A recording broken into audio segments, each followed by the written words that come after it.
Hey guys, салом ба ҳама. дарси аввал дар бораи ҳарфҳои забони англисӣ ва тарзи дуруст истифода бурдани ҳарфҳо ва артиклҳо. Давомаш дар видео.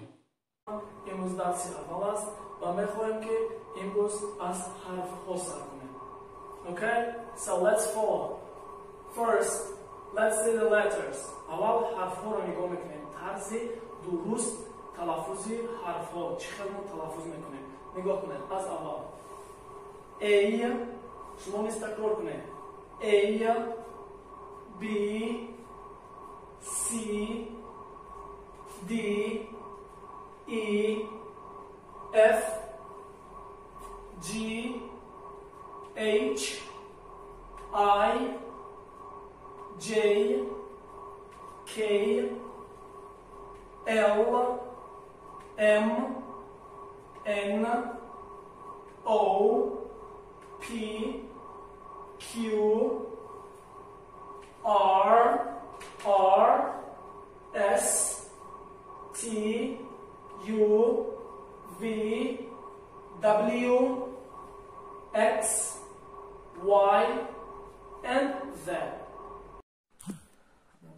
ҳарфҳо ба ду гурӯҳ ҷудо мешаванд. Садоноҳо, ҳамсадоҳо.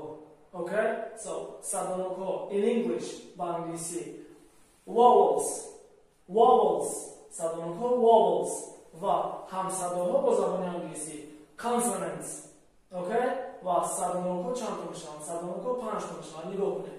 A, E, I, O, U. Here we go. A, E, I, O, U. ва боқӣ монда ба назари 5 та 21 ҳарфи дигаре ки мон consonant, яъне ҳамсадоҳо мешаванд. дар забони англисӣ articles, яъне артиклҳо меноманд. Okay? Артиклҳоро мо чӣ хел истифода мебарем? The way of using articles, яъне роҳҳои истифода барои артиклҳо. Нигоҳ кунед. AN. Инҳоро мо ҳамаи вақт бо исмҳо истифода мебарем, яъне исмҳо агар ки дар шакли танҳо бошанд, якто бошанд. Okay? Мисол мегирем чӣ? Pig. Yes, pig, якто. яъне ҳамин хуб чандто якто бошад, дар ин ҳолат мо чӣ кор мекунем? Истифода мебарем ҳаминҳоро. яъне мо чӣ хел истифода мебарем? акнун нигоҳ. Мисол мегирем apple. Apple чӣ мешавад? Себ. Apple себ мешавад. яъне ҳамин apple бо кадом ҳарф сар мешавад? Бо ҳарфи садоноҳ сар мешавад. ва агар ки калимаҳо бо ҳарфҳои садоноҳҳо сар шаванд, пас мо чӣ кор мекунем? Истифода мебарем n. дар пеши аз исмҳо мо истифода мебарем n-ро. яъне ин маънои онро медиҳад ки якто. мисол apple, n apple, якто себ.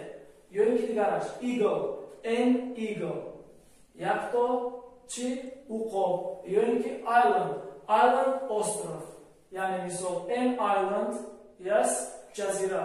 ё ин ки дигараш oval, бум. n oval, ё ин ки umbrella зонти. n umbrella чатар.